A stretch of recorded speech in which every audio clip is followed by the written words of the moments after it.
kasbimizda uchraydigan illatlar. Hurmatli bemor, ana shundan topshirib kelasiz, mana yozib berdim. Shuni topshirib kelgandan keyin ertasi kuni ichini kelasiz, ichini yozib beraman hammasini. Xo'pmi?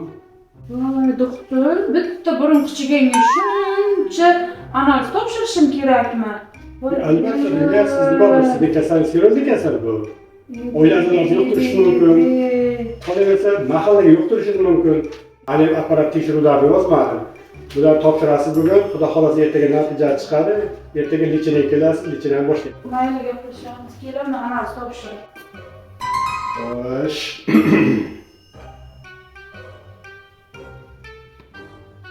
Alo, assalomu alaykum. Yaxshimisizlar? Pokizdan shifo klinikasimi? Ha, men doktorman. Ha, hozirda kasal yuborgandim. Ha, o'zi bir 4 ta analiz topshirish kerak edi, 20 ta analiz yozib berdim. Ha, iloji bo'lsa bir ikkita apparatga tushirib olsangiz ham bo'ladi. Ha, puli borga o'xshaydi, yaxshi. Ha, tushirib. Ha, aytgancha keyin aytdan keyin shu men do'lam tayyorlab qo'ysanglar, aytdagi borib olaman-da. Xo'p. Bo'p, charchamanglar, yana bitta kasal bo'lsa jo'nataman, xo'p? Mayli, sog' bo'lasiz.